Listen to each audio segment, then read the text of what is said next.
Hey everybody, it's the Dude here, back to give you another video. This week, The Walking Dead Season 8 Comic-Con trailer is out, and it is an epic 5 minutes long, chock full of shots from the first half of this next coming season, and maybe a couple shots from the second half. I did a live reaction video to this trailer, so if you want to check that out, the link is down in the description. So, without further ado, let's get to my breakdown and analysis of The Walking Dead Season 8 Comic-Con trailer. We open in blackness. We can hear heavy breathing, a cage door being open, and the sound of walkers. Slowly, we start to see Gabriel's face, and then we hear the one and only Negan. "You got your shitting pants on?" And Gabriel's like, "What? Your shitting pants? I hope you're wearing them right now, 'cause you are about to shit your pants."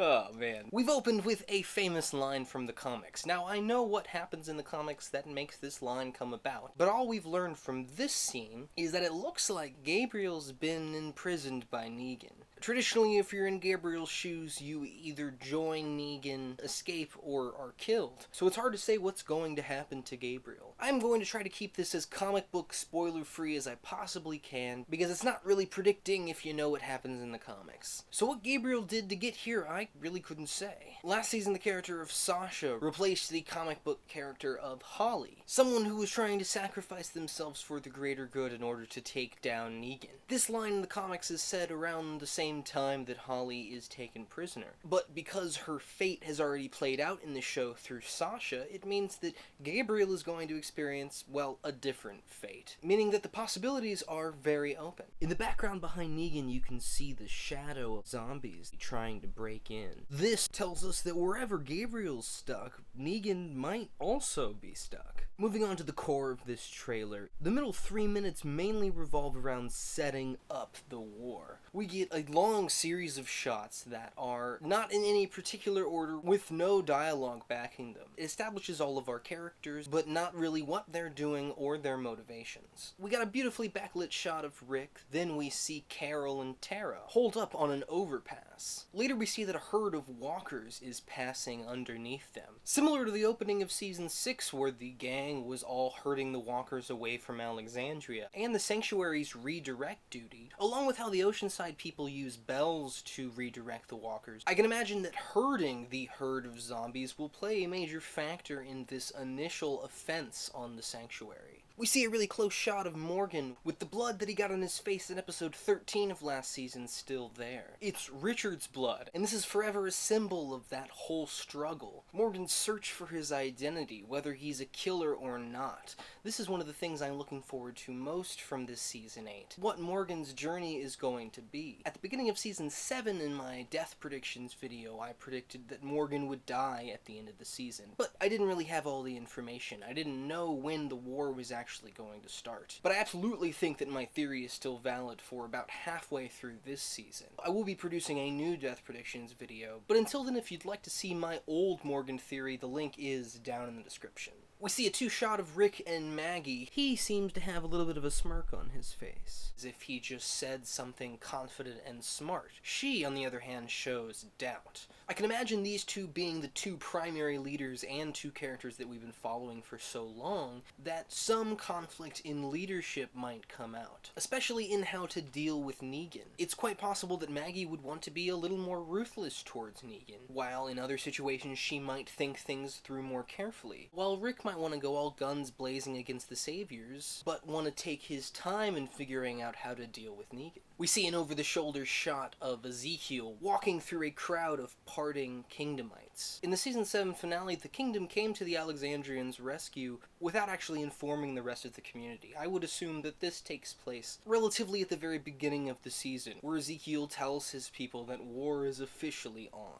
Then we see a shot of our favorite Norman Reedus, Daryl, waiting for some walkers to approach him. Later in the trailer, we see several shots of him on his motorcycle shooting a gun. It's quite possible that he is trying to lead zombies around, creating a herd, possibly the herd that we see passing under the underpass with Carol and Tara. This could all be a part of a scheme to lure zombies towards the Sanctuary. Now, in the background of this shot, we see what could possibly be Daryl's motorcycle. This could spell spell trouble for Daryl, but I'm sure he'll get out of it. One thing that it might mean is that Daryl or Tara or Carol may not be at the initial assault on the sanctuary. They could be a part of this leading walker's duty that keeps them out of the direct line of fire. Then we got Michonne and Rosita looking very serious as usual. Then Enid at the Hilltop, now acting as guard. Next we get Aaron in thought, fresh blood drying on his hands. I have for a while kind of anticipated the inevitable death of Aaron's boyfriend Eric. We get a little glimpse of Daryl behind him, one of Aaron's closest friends. It wouldn't surprise me if Eric just died and he's about to get consoled by his dear friend Daryl. Then we see Tara pointing a gun really cockily and going, bang.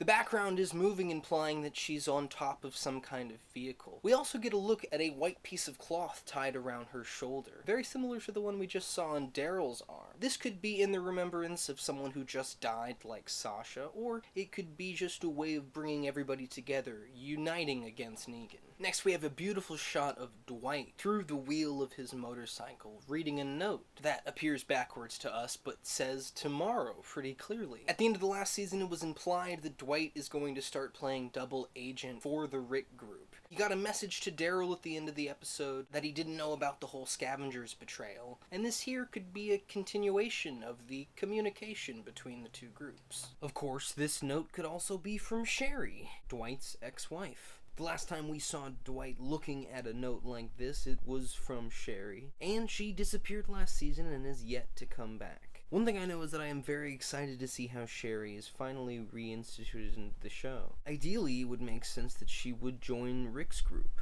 in seeking revenge on Negan. Then we see an eerily lit science classroom. It has running electricity, which means it's most likely one of the Savior's compounds, or at the sanctuary itself. At the very end of this shot, we get a brief glimpse of Carol poking her head out. I would have to assume that this is one of the many assaults that will have to take place against any of the Savior's outposts. We then get a close shot of Daryl's gun that he's been using and probably will use in this opening season premiere. There are tick marks on the barrel, which could have been made by someone else, maybe the previous owner of the gun. Or they could simply just be Daryl keeping track of his shots. Next we got a beautiful shot of Rick walking backlit down a long hallway. Very mysterious-like, and alone, surprisingly. He's got his gun drawn, which would make me think this is at one of the outposts, but why would he be alone? Something so eerily shot almost makes me think that this could be a dream sequence, but only time will tell. We get a shot of a zombie trying to get a plastic bag. That could be anywhere, led by anyone. We have seen in the past Morgan make zombie traps like this, so maybe this is his doing. Next we see the blurry viewpoint of someone looking through a fence at the Hilltop. You can recognize this little tarp hut from the shot with Enid earlier. At the end of last season, it was implied that Gregory was about to make a trip to the sanctuary to try to make some dirty dealings, and then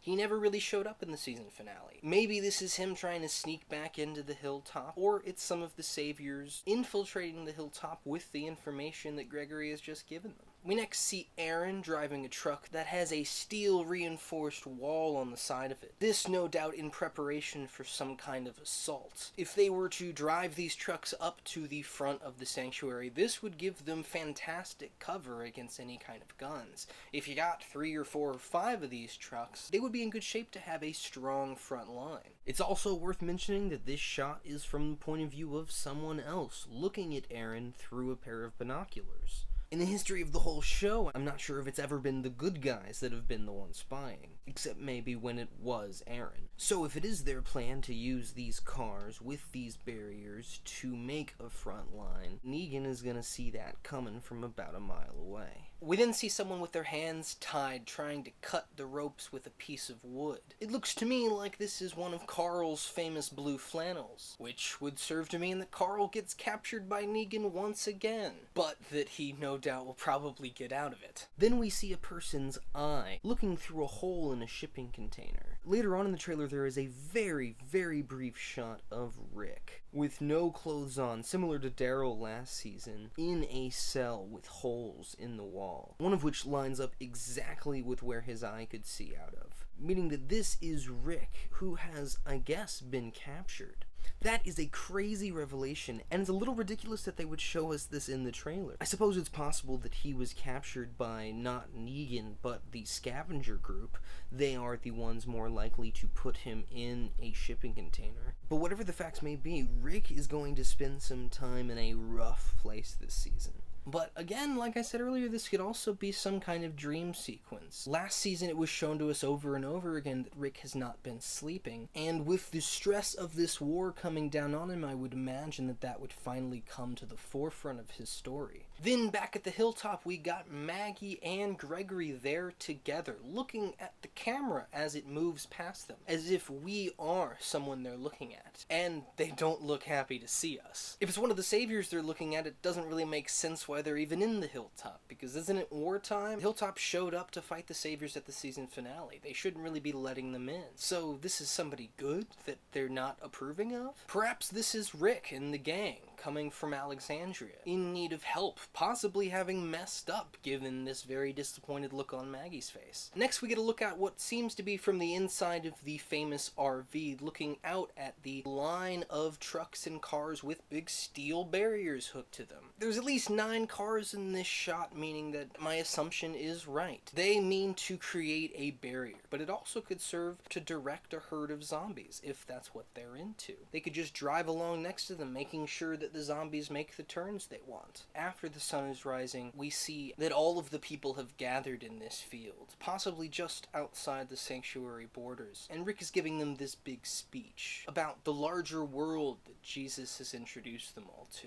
We get a big wide shot of Daryl, Tara, Morgan, and Carol. In the far background, you can see the tip-top of that sanctuary. We see that Morgan has no color around his arm, Tara and Daryl both have white, and Carol has red. I would figure that this differentiates people who are going to be on the assault versus the defense, and my guess would be that Tara and Daryl are on the defense while Carol is gonna come in for the kill, which is something we've been waiting for so long. She's been out of the picture for nearly a season and a half, and we are dying to see some Carol rampage. We see Jesus prepping some explosives. Then this big group that had gathered in the field as the sun was rising with all these cars. The cars are no longer there, and the group is all on foot. But honestly, the more that I look at it, it could not be our group at all. There aren't any cars around, and it looks to me like some of the people are lined up in 3 lines, possibly with their hands tied. This could be a group of our guys or the saviors that's been captured, possibly in a failed or successful attempt on one of the outposts. Then we see Dwight out in his favorite place, looking out at the fence of zombies. Then we get a probably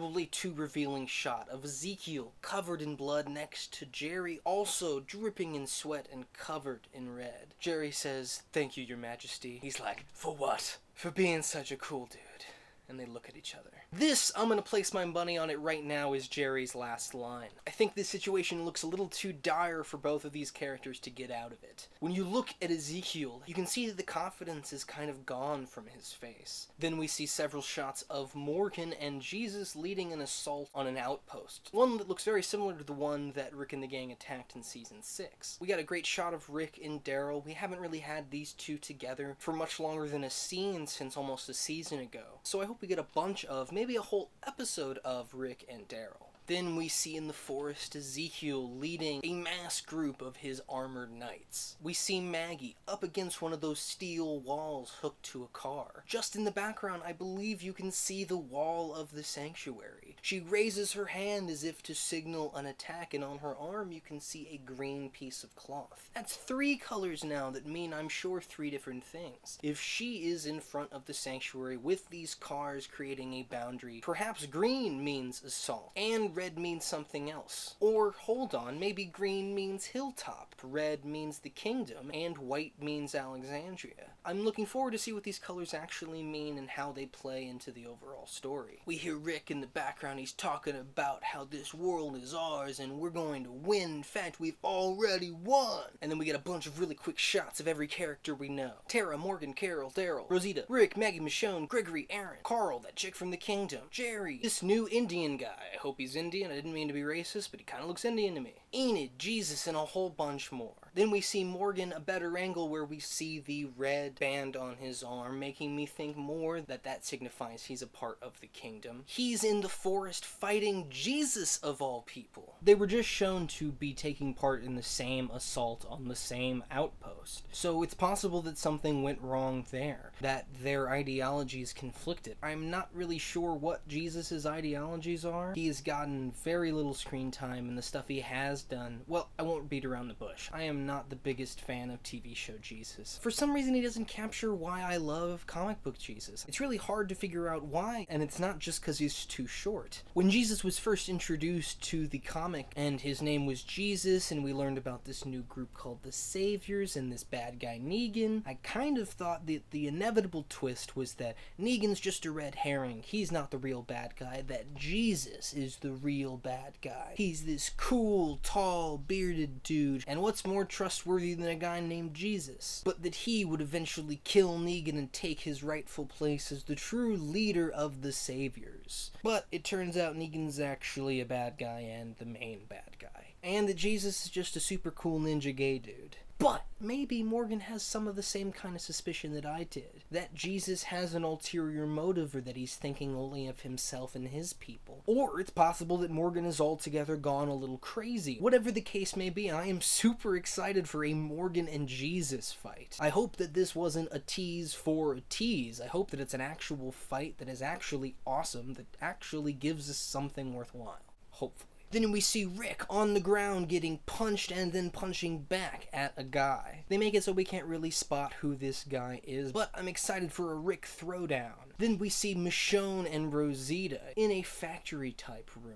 We don't get any Eugene in this trailer, so I wonder if maybe Eugene has been set up to go make bullets at the factory that he and Abraham originally found, that he and Rosita had made a bullet to kill Negan in. Maybe Rosita knows that Negan would send Eugene here, and her and Michonne have shown up to try to break Eugene out. That would be a very cool and redemption-like story for the Rosita and Eugene relationship. Then we see Ezekiel with his circle of men after an attack has been started. Then we get a nice blue shot of some of our favorite saviors. We got Simon at front, Arat, whose usually dyed blonde hair is now in a head wrap, Eugene's best friend Laura, and the guy that's in charge of the kingdom, Gavin. We also see Gavin's sidekick, Jared, looking cocky as usual. Then, finally, we get a glimpse at the scavengers. We see Jadis, the boots person, and her third-in-command dude, the only guy out of all the scavengers who has short hair. Then we hear Maggie pumping everybody up with a speech. Possibly at the same time Rick has just pumped people up. Or slightly later in the season, possibly after a failure. We see Carol with that kid who is the little brother of that guy who Morgan really liked. What was that kid's name? Noah or Morgan and it's not Noah, it's I honestly don't remember. Wow, I have completely forgotten a character that I knew I would forget. Last season I hoped so much that he wouldn't just die to affect Morgan, and he ended up doing that. What's his name?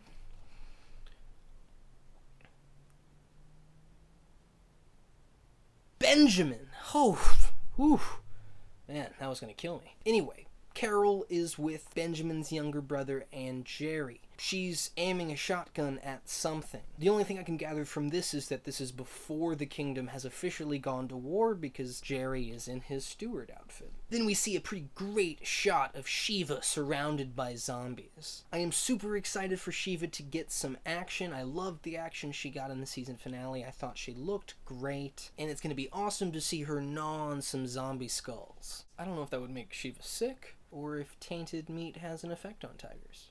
We get a big wide shot with some industrial silos in the background, a bunch of people running through the frame. I can't really identify anybody in this group, so it makes me think that they're either Hilltop people I've never seen before or saviors. The background and location does remind me of a cool outpost from the comics, which I would be excited to see. Oh, and then a great angry Negan smashing Lucille on a table. I love Negan. I want to see Negan every day in every episode of my life. He looks pissed. Whether it's at the betrayal of Dwight or possibly Eugene, or that the captured Gabriel is not giving him any information. Whatever it is, I'm so excited for Negan. We get a cool shot of a fence having fallen down, a zombie trapped under it on fire. Pretty sure this is Greg Nicotero, the often director of The Walking Dead and lead makeup effects artist. He has made a bunch of zombie cameos over the years, and it's good to see him here. We see a nice overhead shot of the scavengers' junkyard, them meeting with someone else. I sincerely doubt that it's Rick's group again, so it's most likely a deal with the sanctuary. We get this shot of Morgan talking to somebody, and he's like, "I don't die." Now, I'm sure there's more to that conversation, and I'm also sure that he's not saying that he's invincible. Like he said to Rick so long ago when Rick came back to his hometown. He kind of implied that he was cursed,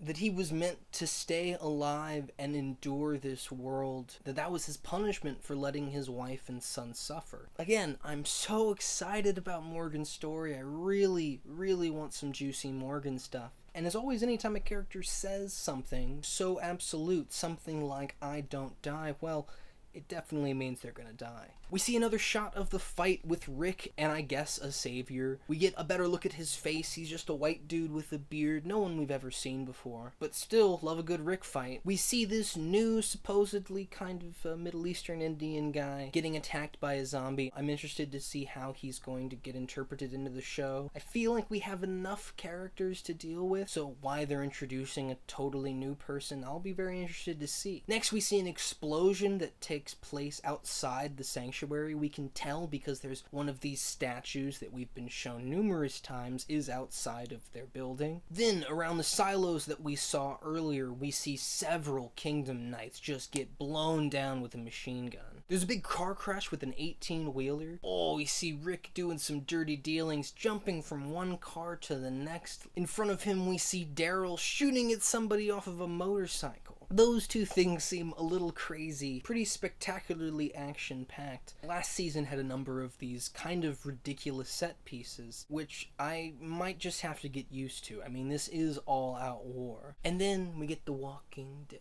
And you think that it's over, until, boom, we open on a shot of a cane. And right there, I know what we're talking about. We see flowers by Rick's bedside. A blurry Rick in the background, so similar to the way that the coma scene was shot in Season 1. And then we see, just like in Season 1, the over-the-head shot of him waking up. A long gray beard and short cut hair. If you're fans of the comics, you kind of know where this is going. Let's pretend I don't know anything about the comics and see what I can just infer from this. Rick is in a hospital room, meaning he's injured. Now, there's no way this is like him waking up from the coma, it's all been a dream. I'm sure some people that don't really know what they're talking about might think that. But he's obviously been injured, enough to where he needs a cane, meaning that it's somewhere on the bottom half of his body. His beard is also much longer and much grayer, meaning that some time has passed. To me, just looking at the three shots they give me here, I would have to say that this takes place in the future, sometime after the events that are taking place right now. Usually the Comic-Con trailer comes out only after they've filmed the first half of the season, and unless this is a dream, that would tell me that the war is going to get wrapped up in this first part, and that whatever happens in it afterwards, we will be jumping ahead to, well, whenever this is. This was a crazy Walking Dead trailer that had a lot to discuss. So I guess what I've mostly got out of it is that war is here, and it should be a crazy big fun